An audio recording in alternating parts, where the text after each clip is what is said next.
మిథున రాశి వారు కోటీశ్వరులు, ధనవంతులు అయ్యే ముందు వీరికి వచ్చే 5 అతి ముఖ్యమైన సంకేతాలు ఇవే. ఎవరు ఒప్పుకున్నా ఒప్పుకోకపోయినా ఈ రాశి వ్యక్తులకు అదృష్టం వచ్చే ముందు కొన్ని ప్రత్యేకమైన సిగ్నల్స్ తప్పకుండా కనిపిస్తాయి. అయితే ముఖ్యంగా మిథున రాశి వారు మీ జీవితంలో అదృష్టం రావాలి అంటే గనక ఈ 3 పనులు మాత్రం అస్సలు చేయకూడదు. అవి మీరు చేస్తే మీ జీవితంలో ఎదుగుదల ఆగిపోతుంది. అయితే మిథున రాశి వ్యక్తులు చేయకూడని ఆ పనులు ఏవి, అలాగే వీరు కోటీశ్వరులయ్యే ముందు వచ్చే ఆ సంకేతాలు ఏంటి అనే పూర్తి వివరాలను ఇప్పుడు నేను మీకు వివరంగా చెప్పబోతున్నాను. కాబట్టి ఈ వీడియోని మీరు చివరి వరకు తప్పకుండా చూడండి. అప్పుడే మీకు అన్ని విషయాలు పూర్తిగా అర్థమవుతాయి. అంతకన్నా ముందు మా వీడియో నచ్చితే లైక్ చేయండి, షేర్ చేయండి. అలాగే మా ఛానల్ ని సబ్స్క్రైబ్ చేసుకుని మాకు సపోర్ట్ చేయండి. అలాగే ఓం శ్రీ మహాలక్ష్మి నమః అని కామెంట్ చేయండి. ఈ మిథున రాశి వారి చిహ్నం ఆడ మగ జంటగా చూపబడుతుంది. ఈ చిహ్నాన్ని గమనిస్తే గనక ఈ రాశి వారు ఒకే సమయంలో అనేక కోణాల్లో ఆలోచించగల సామర్థ్యం, సమయస్ఫూర్తి, సమతుల్యత మరియు బహుముఖ ప్రజ్ఞ కలిగిన వారని అర్థమవుతుంది. అలాగే ఈ చిహ్నం ద్వారా ఈ రాశి వారి తత్వం గురించి చాలా స్పష్టంగా అర్థం చేసుకోవాలి. అంటే వీరు సమాచారాన్ని, విద్యను, నైపుణ్యాలను వేగంగా గ్రహించి తమ తెలివితో ఇతరులను ఆకట్టుకుంటూ జీవితంలో సరికొత్త అవకాశాలు సృష్టించుకునే స్వభావం కలవారు. మిథున రాశి జ్యోతిష్య శాస్త్రంలో 3వ రాశి. ఈ రాశి వాయుతత్వానికి చెందినది.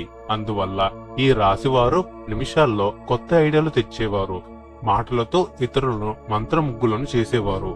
ఒక పని చేయడానికి ముందు ఎన్నో రకాలుగా ఆలోచిస్తారు. తమకున్న తెలివితేటలతో ఎంతటి క్లిష్టమైన సమస్యనైనా సులభంగా పరిష్కరిస్తారు. ఈ రాశికి అధిపతి గ్రహం బుధుడు. అందువల్ల ఈ రాశి వారు వ్యాపార నైపుణ్యం, వాక్చాతుర్యం, సమయానుకూలంగా మారే తెలివితేటలు అనే లక్షణాలను ఎక్కువగా కలిగి ఉంటారు. జీవితంలో వీరికి అవకాశాలు త్వరగా వస్తాయి, కానీ వాటిని సరైన సమయంలో పట్టుకొని స్థిరంగా ముందడుగు వేయడమే వీరి ప్రధాన సవాలు. ఈ రాశివారి లక్షణాలు చూస్తే వీరు చాలా చురుకైన వారు. నిరంతరం ఏదో ఒకటి నేర్చుకోవాలని తప్పించేవారు. ఇతరులతో సులభంగా కలిసిపోవడం వీరికి చాలా ఇష్టం. వ్యాపారంలో కానీ ఉద్యోగంలో కానీ కొత్త ఆలోచనలతో అందరికంటే భిన్నంగా నిలుస్తారు. కొన్నిసార్లు వీరి వేగవంతమైన నిర్ణయాలు ఇతరులకు ఆశ్చర్యాన్ని కలిగిస్తాయి. ఇంకా ఒక ముఖ్యమైన లక్షణం ఏమిటంటే మిథున రాశి వారు స్వేచ్ఛగా ఆలోచించడానికి ఎక్కువ ప్రాధాన్యత ఇస్తారు. ఒకే చట్టంలో లేదా ఒకే రొటీన్ జీవితంలో బంధించబడడం వీరికి అస్సలు ఇష్టం ఉండదు. తమ నైపుణ్యంతో, స్వయం కృషితో పైకి రావాలని అనుకుంటారు. అయితే కొన్నిసార్లు ఒకే సమయంలో ఎక్కువ పనులు మొదలుపెట్టి ఒత్తిడికి గురయ్యే అవకాశం ఉంటుంది.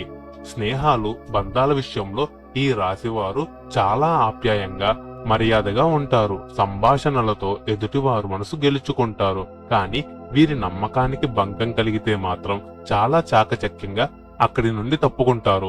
ఇక అసలు విషయానికి వస్తే మానవ జీవితంలో ప్రతి ఒక్కరూ కోరుకునేది ప్రశాంతత, ఆనందం మరియు ఆర్థిక స్థిరత్వం. సామాన్యుడి నుండి సంపన్నుడి వరకు ప్రతి ఒక్కరూ తమ జీవితంలో ఎల్లప్పుడూ శుభాలే జరగాలని అష్టైశ్వర్యాలకు అధిదేవత అయిన శ్రీ మహాలక్ష్మి అమ్మవారి కరుణా కటాక్షాలు తమపై మరియు తమ కుటుంబంపై ఎల్లవేళలా ఉండాలని బలంగా కోరుకుంటారు. సకల సంపదలకు, సుఖ సంతోషాలకు మూలమైన లక్ష్మీదేవి తమ ఇంట్లో స్థిర నివాసం ఏర్పరచుకుంటే ఆ ఇంట్లో దరిద్రమనే మాటే వినిపించదని, సిరి సంపదలు వెల్లువలా వచ్చి చేరుతాయని భక్తుల ప్రగాఢ విశ్వాసం. దీనికోసం మనుషులు నిత్యం శ్రమిస్తూనే ఉంటారు. కఠోరమైన పూజలు చేస్తారు, వ్రతాలు ఆచరిస్తారు, ఎన్నో దేవాలయాలను సందర్శిస్తూ తమ భక్తిని చాటుకుంటారు. జీవితంలో ఎదురయ్యే ఆర్థికపరమైన సమస్యల నుండి, అప్పుల బాధల నుండి విముక్తి పొంది సమాజంలో ఒక ఉన్నత స్థాయికి చేరుకోవాలని, తమ పిల్లలకు మంచి భవిష్యత్తు ఇవ్వాలని ప్రతిక్షణం ఆరాటపడుతుంటారు. లక్ష్మీ కటాక్షం ఉంటే డబ్బుకు లోటుండదు, ఐశ్వర్యం వారి వెంటే నడుస్తుంది అన్నది సత్యం. అయితే లక్ష్మీదేవి అనుగ్రహం పొందే ముందు మనకు ప్రకృతి నుండి, మన చుట్టూ ఉన్న పరిసరాల నుండి కొన్ని ప్రత్యేకమైన సంకేతాలు అందుతాయని శాస్త్రాలు చెబుతున్నాయి. ఆ సంకేతాలు గమనించి అర్థం చేసుకుని దానికి అనుగుణంగా ప్రవర్తించడం ద్వారా మనం ఆ అదృష్టాన్ని పూర్తిగా సొంతం చేసుకోవచ్చు. అదే సమయంలో లక్ష్మీ కటాక్షం పొందాలంటే కేవలం పూజలు చేస్తే సరిపోదు.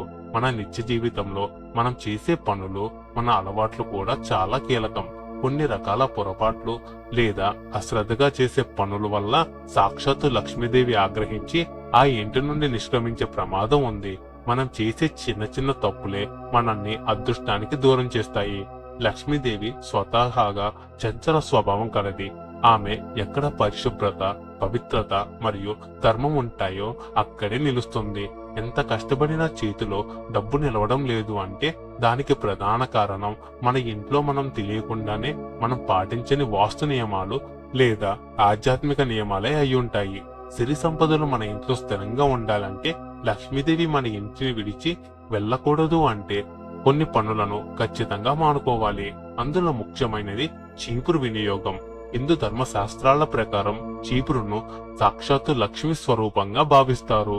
ఎందుకంటే ఇది ఇంటిలోని దుమ్మును, ధూళిని, దారిద్ర్యాన్ని బయటకు పంపి ఇంటిని శుభ్రంగా ఉంచుతుంది. కాబట్టి చీపురును ఎప్పుడూ గౌరవించాలి. పొరపాటున కూడా చీపురును కాలితో తన్నకూడదు లేదా చీపురుని దాటుకుని వెళ్ళకూడదు. ఇలా చేయటం లక్ష్మీదేవిని అవమానించడమే అవుతుంది.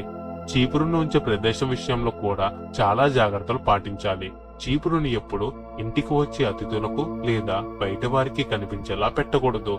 దీనిని ఒక నిర్ణీత ప్రదేశంలో ఎవరి కంటా పడకుండా దాచి ఉంచాలి. ముఖ్యంగా చీపురుని ఎప్పుడు నిలబెట్టి ఉంచకూడదు. నిలబెట్టిన చీపురు ఇంటికి అరిష్టాన్ని సూచిస్తుంది మరియు అది దరిద్రానికి, గొడవలకు కారణమవుతుంది. ఇలా చేయడం అంటే శనిదేవుని ఇంటికి ఆహ్వానించినట్లే అని పెద్దలు చెబుతారు. అలాగే పడక గదిలో, మంచం కింద, హాలులో, సోఫా కింద లేదా భోజనం చేసే డైనింగ్ టేబుల్ కింద చీపురును పెట్టడం అత్యంత దోషం. ఇలా చేయటం వల్ల ఇంట్లో సంపాదించిన డబ్బు ఏ మాత్రం నిలవకపోగా అనవసరమైన ఖర్చులు, అనారోగ్య సమస్యలు తలెత్తుతాయి. ముఖ్యంగా వంటగదిలో చీపురును ఉంచడం వల్ల అన్నపూర్ణదేవికి కోపం వస్తుంది. తద్వారా ఆహార కొరత ఏర్పడే అవకాశం ఉంటుంది. ఈ రాశికి చెందిన వారు లేదా అదృష్టాన్ని కోరుకుని ఎవరైనా సరే ఈ చీపురు నియమాలను తూచా తప్పకుండా పాటించాలి. మరొక ముఖ్యమైన విషయం నీటిని వృధా చేయటం. జలమే జీవం మరియు జలం నుండే శ్రీ మహాలక్ష్మి ఉద్భవించింది. పురాణాల ప్రకారం క్షీరసాగర మదన సమయంలో సముద్రం నుండి లక్ష్మీదేవి ఆవిర్భవించింది. కాబట్టి నీటిని అనవసరంగా వృధా చేయడం అంటే సాక్షాత్తు లక్ష్మీదేవిని వృధా చేయడమే. చాలా మంది ఇళ్లలో కుళాయిల నుండి నీరు కారుతూ ఉంటుంది లేదా అవసరానికి మించి నీటిని కింద పారబోస్తుంటారు. వాస్తుశాస్త్రం ప్రకారం ఇంట్లో నీరు ఎలా వృధాగా పోతుందో అలాగే చేతుల డబ్బు కూడా అనవసరమైన వాటికి ఖర్చు అయిపోతుంది. నీటిని వృధా చేసే వారి ఇళ్లలో ఆర్థిక స్థిరత్వం ఉండదు. భవిష్యత్తులో వారు తీవ్రమైన ఆర్థిక ఇబ్బందులు ఎదుర్కోవాల్సి వస్తుంది. ధనవంతులు కూడా పేదవారిగా మారే అవకాశం ఉంది. కాబట్టి నీటిని చాలా పొదుపుగా, అవసరానికి తగినట్టుగా వాడుకోవాలి. ఇలా చేయడం వల్ల పర్యావరణానికి మేలు జరగడమే కాకుండా ఆధ్యాత్మికంగా కూడా లక్ష్మీదేవి అనుగ్రహం లభిస్తుంది. అదే విధంగా ఆహార విషయంలో కూడా మనం చాలా జాగ్రత్తగా ఉండాలి. అన్నం పరబ్రహ్మ స్వరూపం అని మన పెద్దలు చెబుతారు. మనం కష్టపడి సంపాదించేది జానెడు పొట్ట నింపుకోవడానికే. అటువంటి ఆహారాన్ని వండుకున్న తర్వాత లేదా వడ్డించుకున్న తర్వాత వృధా చేయటం, పారేయడం మహాపాపం.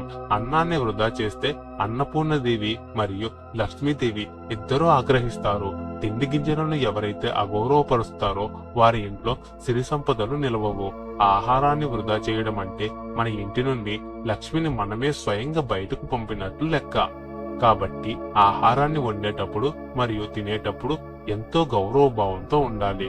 ఒక్క మెతుకును కూడా వృధా చేయకూడదు. ఒకవేళ మిగిలితే ఆకలితో ఉన్న ఇతర జీవరాశులకు లేదా పేదవారికి పెట్టాలి తప్ప చెత్తబుట్టలో వేయకూడదు. ఈ నియమాన్ని పాటిస్తే ఇంట్లో ధాన్యానికి ఎప్పుడూ లోటుండదు.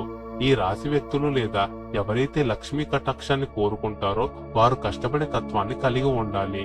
కేవలం సంపాదించడమే కాకుండా సంపాదించిన దానిలో ఎంతో కొంత భాగాన్ని సమాజ హితం కోసం, లేని వారి కోసం ఖర్చు చేయాలి. దానం చేయడం వల్ల పుణ్యం పెరుగుతుంది మరియు పూర్వజన్మ పాపాలు, దోషాలు నశిస్తాయి. ముఖ్యంగా పేదవారికి అన్నదానం లేదా వస్త్రదానం చేయటం వల్ల విశేషమైన ఫలితాలు కలుగుతాయి. మన చేతి మీదుగా 10 మందికి సహాయం చేస్తే ఆ 10 మంది ఆశీస్సులు మనకు రక్షగా నిలుస్తాయి. దాన ధర్మాల వల్ల నవగ్రహ దోషాలు కూడా తొలగిపోతాయని జ్యోతిష్య శాస్త్రం చెబుతుంది. ఇక పూజా విధానానికి వస్తే లక్ష్మీదేవిని ప్రసన్నం చేసుకోవడానికి ఎర్రటి పూలు అత్యంత శ్రేష్టమైనవి. చాలా మంది సాధారణంగా దొరికే తెల్లటి పూలతో పూజిస్తుంటారు, కానీ అమ్మవారికి ఎరుపు రంగు అంటే అమితమైన ఇష్టం.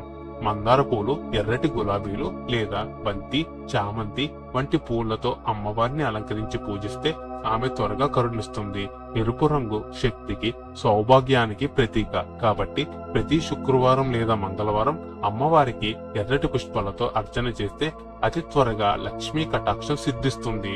మన ఇంటికి అదృష్టం రాబోతుంది అనడానికి ప్రకృతి కొన్ని ముందస్తు సంకేతాలు ఇస్తుంది. వాటిలో ముఖ్యమైనది బల్లి.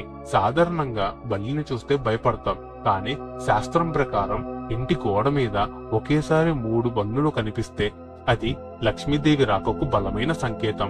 ఇది అత్యంత అరుదైన దృశ్యం కాబట్టి అలా కనిపిస్తే మీ కష్టాలు తీరిపోయి సుఖ సంతోషాలు రాబోతున్నాయని అర్థం చేసుకోవాలి.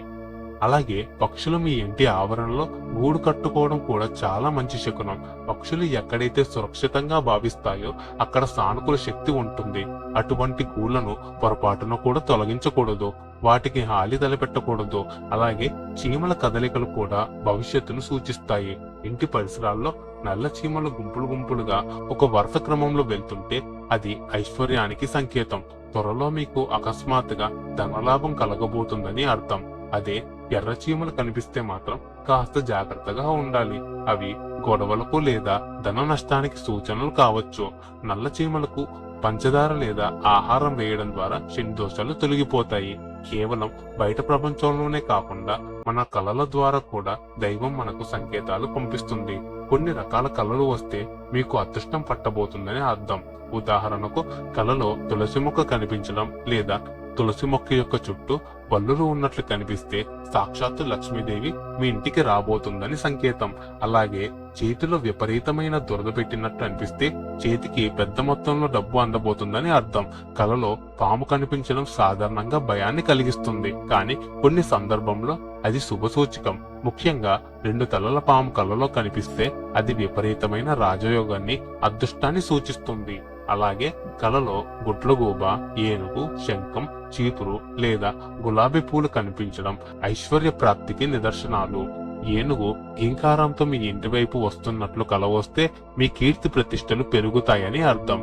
చివరగా ఈ రాశి వ్యక్తులు లేదా ఎవరైనా సరే పైన చెప్పిన నియమాలను పాటిస్తూ తప్పులను సరిదిద్దుకొని ముందుకు సాగితే జీవితంలో అద్భుతమైన మార్పులను చూస్తారు. కోటీశ్వరులు కావాలనే కోరిక నెరవేరాలంటే దైవానుగ్రహంతో పాటు మన ప్రవర్తన కూడా ముఖ్యం. చీపురు, నీరు, ఆహారం విషయంలో జాగ్రత్తలు తీసుకుంటూ దాన ధర్మాలు చేస్తూ ప్రకృతి ఇచ్చే సంకేతాలను గమనిస్తూ ఉంటే లక్ష్మీదేవి కటాక్షం ఖచ్చితంగా లభిస్తుంది. ఎప్పుడైతే మీలో భక్తి, శ్రద్ధ మరియు క్రమశిక్షణ ఉంటాయో అప్పుడు లక్ష్మీదేవి మీ ఇల్లే వైకుంఠంగా భావించి స్థిర నివాసం ఉంటుంది. మీకు కలలో గాని నిజ జీవితంలో కానీ ఇప్పుడు చెప్పిన శుభ సంకేతాలు కనిపిస్తే వాటిని నిర్లక్ష్యం చేయకుండా దైవానికి కృతజ్ఞతలు చెప్పుకొని మీ ప్రయత్నాలను మరింత ముమ్మరం చేయండి. అమ్మవారి ఆశీస్సులతో మీ జీవితం సుఖమయంగా మారుతుంది. ఇప్పుడు ముఖ్యంగా ప్రస్తుతం పరిస్థితి గురించి మాట్లాడితే మిథున రాశి వారి గ్రహాల సంచారం మరియు బృహస్పతి అనుగ్రహం వల్ల అనుకూలమైన మార్పులు ప్రారంభమయ్యే సూచనలు కనిపిస్తున్నాయి. ఈ మధ్యకాలంలో వీరు మానసిక గందరగోళం, సరైన నిర్ణయం తీసుకోలేకపోవటం, ఒకే పనిలో స్థిరత్వం లేకపోవడం వంటి సవాళ్లను ఎదుర్కొని ఉండవచ్చు. కానీ గమనించాల్సిన విషయం ఏమిటంటే మీ జీవితంలో తిరోగమనలు ముగిసి పురోగతి సాధించే సమయం దగ్గర పడుతుంది. గురు మరియు బుధ గ్రహాల అనుకూలత పెరిగే కొద్దీ మీ ఆలోచనలు నిజరూపం దాల్చడం, ధనయోగం పట్టడం ఖాయం. ఇంతకాలం మీరు పడిన శ్రమకు, మీ తెలివితేటలకు తగిన గుర్తింపు మరియు ఆదాయం తప్పకుండా దక్కుతాయి. కాబట్టి ఈ సమయంలో మీరు ఏకాగ్రతతో ఉండాలి. ఒకేసారి 10 పడవల మీద కాలు వేయకుండా సరైన లక్ష్యంపై దృష్టి పెట్టాలి. ముఖ్యంగా మీ సామర్థ్యం మీద నమ్మకం కోల్పోవద్దు. మొత్తానికి మిథున రాశి వారు అంటే తమ వాక్చాతుర్యంతో, సమయస్ఫూర్తితో విజయం సాధించేవారు, అవకాశాలను ధనంగా మార్చుకునే శక్తి ఉన్నవారు. ఒకసారి అదృష్టం తలుపు తడితే తమ మేధస్సుతో జీవితాన్ని ఉన్నత స్థాయికి తీసుకెళ్లే అద్భుతమైన వ్యక్తులు. ఓం ఐం హ్రీం శ్రీం